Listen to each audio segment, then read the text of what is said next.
Smart Business.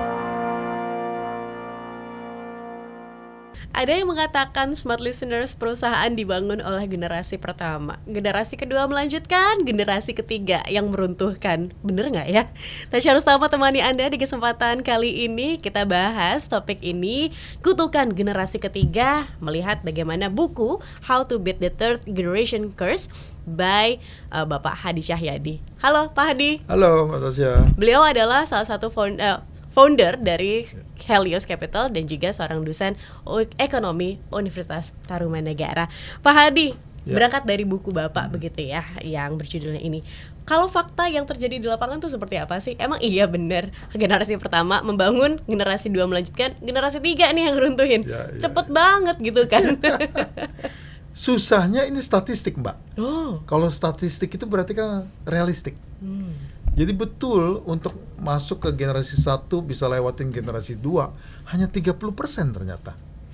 Dan dari generasi 2 menjadi generasi 3 cuma 13%. Berarti kan berapa 87% gone. Benar. Dan beyond that only 3%. Itu di research oleh profesor di University Chicago, John Ward. Pada saat tahun 1980-an, dia menilai satu perusahaan yang sudah berumur 60 tahun dan dia potret, cekrek. Dalam 60 tahun itu, ternyata hanya 30% yang survive dari generasi 1 ke 2 dan only 30% bisa dari generasi 2 ke 3 dan yang sisanya yang sudah ngelewatin generasi 3 cuma 3%. Jadi kalau statistik itu dalam kenyataan dalam kehidupan sehari-hari kita nggak bisa bantai, memang kenyataan seperti itu. Nggak gampang melewati generasi 1 di pas ke generasi kedua, apalagi sampai generasi 3. Karena pepatah Tionghoa mengatakan fu pukuo santai, dan itu terkenal sekali dan menakutkan. Artinya kemakmuran susah sekali turun ke 3 generasi. Setelah saya riset, ternyata di Inggris sama, di Meksiko sama, di Spanyol sama, ada peribahasa seperti itu.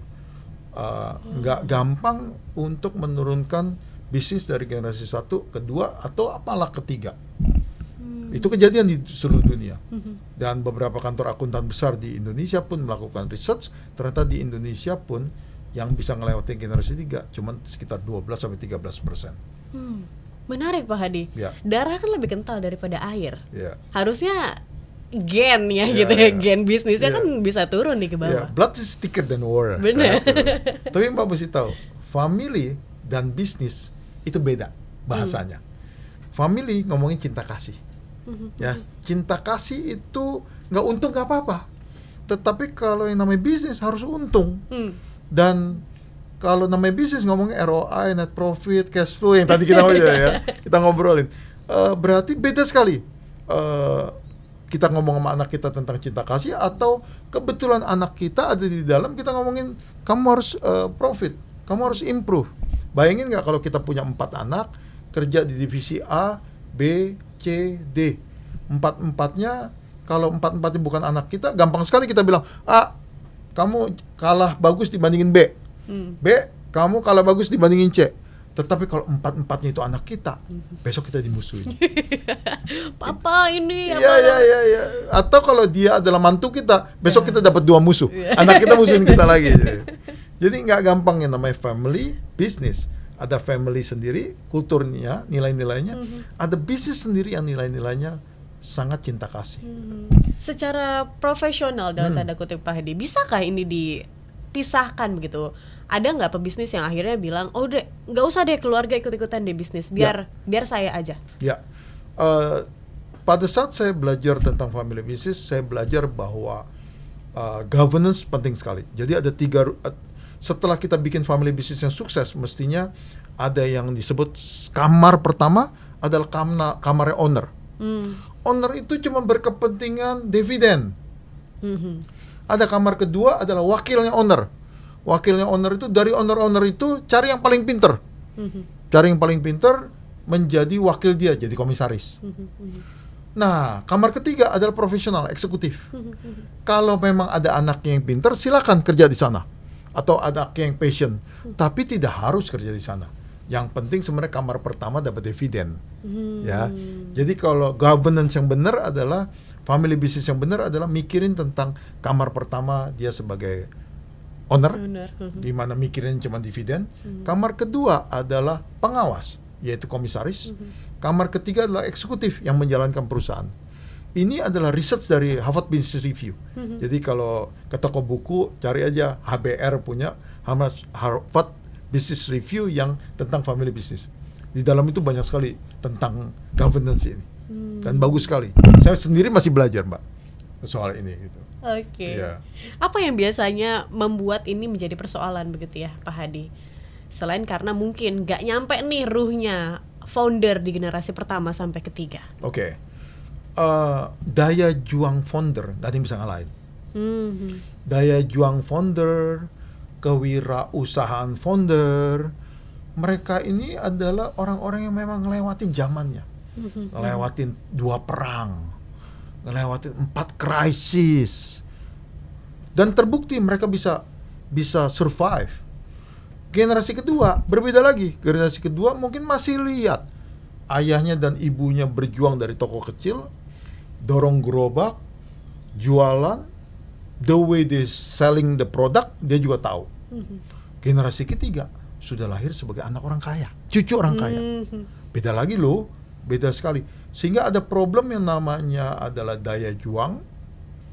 Ya, tadi kita daya juang. Kemudian dari 2 suami istri punya anak 4, masing-masing 4 punya anak lagi 4. 16 tambah 4, 8. Bayangin nggak, 24 tambah 26 anggota keluarga. Masing-masing punya pikiran sendiri. Nah, mulailah terjadi konflik. Kalau kita lagi bicara ngobrol banyak dengan pengusaha, konflik itu timbul dari mana? Ternyata katanya dari setan bantal. Ya, setan bantal itu ternyata bahasa Inggrisnya pillow talk, gitu kan? Pillow talk, abang lu kok kayaknya lebih banyak uang daripada kita, padahal kerjanya lebih sedikit. Mulai tergesek-gesekan, mulai terjadi konflik. Jadi problem keluarga kenapa terjadi third generation curse atau kutukan generasi ketiga, nggak bisa ngelewati generasi 1 ke generasi 2 ke 3, itu karena 1, daya juang, kedua adalah konflik. Sehingga kita harus beresin itu kalau kita mau bertahan sebagai family yang memiliki bisnis. Family business. Baik, berarti orang luar nih ibaratnya kalau mau masuk dalam family business yang mungkin sudah berjalan begitu, apalagi sudah 3 generasi, otomatis ini kan bisa dikatakan lumayan besar begitu ya, sudah besar bahkan ya Pak Hadi. Harus di grooming dulu kah atau seperti apa Pak Hadi? Nah, dalam research kami ada 4 macam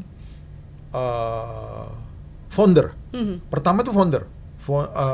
Founder adalah biasanya yang mengerjakan, yang menjalankan semuanya.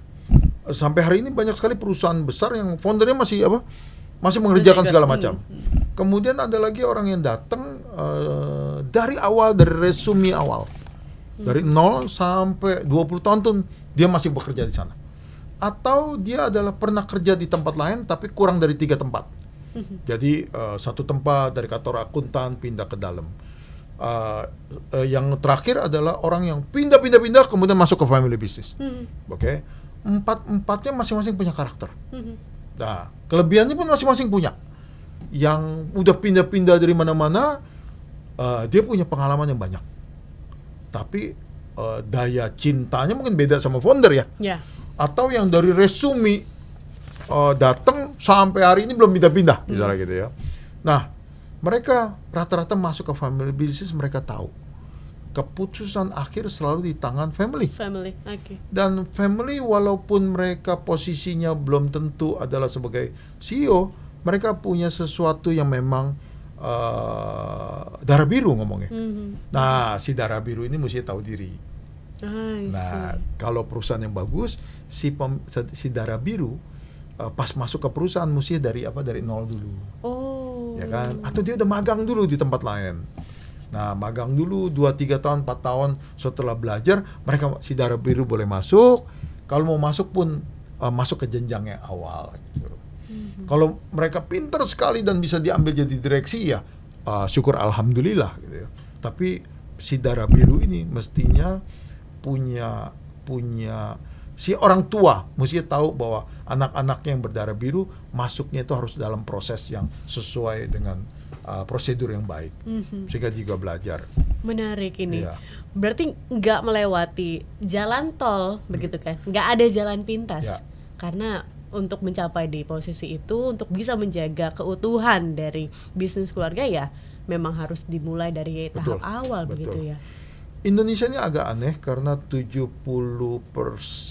dari CEO dari 50 konglomerat terbesar di Indonesia, dari 123 TBK yang saya tilik, 70% itu CEO-nya sudah non-family. Hebat sekali sebetulnya, hebat sekali. Jadi Indonesia itu agak sedikit outliers dibandingin Southeast Asia yang lain, di mana kalau di Southeast Asia rata-rata 50%-an masih dimiliki dijalankan oleh family members. Tapi di Indonesia CEO itu sudah lumayan bagus, yaitu sekitar 70% sudah non-family. So meaning Indonesia sebenarnya lebih advance mempercayakan non-family members untuk menjadi CEO atau menjadi pekerja. Saya lihat perusahaan-perusahaan yang besar di Indonesia mulai understand bahwa mereka tidak harus terlalu cawe-cawe. Mereka dalam posisi komisaris atau mereka dalam posisi pemegang saham aja. Tetapi kalau ada member dari family yang pinter-pinter, mereka perkenankan untuk join perusahaan. Ya. Berarti di Indonesia ini lebih wise begitu ya, foundernya? Ya, founder lebih wise atau ada hal lain yang mesti di research lagi. Oh gitu. Oke. Pak Hadi, kita masih akan bahas lagi, apalagi merujuk pada buku ini karena seru banget Smart Listeners, dimana kalau misalnya kita ngomong generasi ketiga, ini sesuatu hal yang kadang nggak bisa diprediksi gitu kan Pak Hadi akan seperti apa nih anak cucu saya nanti begitu kan. Jadi kalau andai kata Anda mau bukunya, mau baca di dalamnya, pastikan Anda beli bukunya di mana Pak Hadi? Di Gramedia dong. Di Gramedia, karena Anda bisa mendapatkan buku ini di harga Rp179.000 dan bisa dapat pemahaman gimana sih caranya untuk memangkas kutukan ini begitu ya Pak Hadi. Akan dijelaskankah langkah-langkahnya segala macam di buku ini? Ya, di sana ada disebut 7 step. Di mana step pertama ternyata yang paling penting kalau kita mau jadi besar adalah family konstitusi. Lucu kan? Konstitusi family itu penting sekali. Ternyata kita harus mengatur hak dan kewajiban dari family members. Karena biasanya yang darah biru kan kadang-kadang maunya punya hak tapi nggak mau punya kewajiban. Nah, di dalam family konstitusi kita batasi dan kita atur apa hak dan kewajibannya. Suksesi seperti apa pun sudah kita atur bersama di family konstitusi. Kemudian mission tadi yang kita sebutin awal-awal, mission dan vision dari bisnis disebutkan. Dan mission dan vision dari family business pun kita sebutkan. Dan kita masukkan juga value dari family business. Nah, di situ komplit semua sampai kita biasanya kalau ngebantu teman-teman bikin family konstitusi sampai kita cerita apakah mereka harus prenup. Misalnya perkawinan harus tanda tangan perjanjian nikah gitu ya, perjanjian nikah. Jangan kayak Jeff Bezos gitu ya, langsung bagi 50-50 gitu. Nah, sekarang lebih pintar kayaknya Mas Sanchez gitu.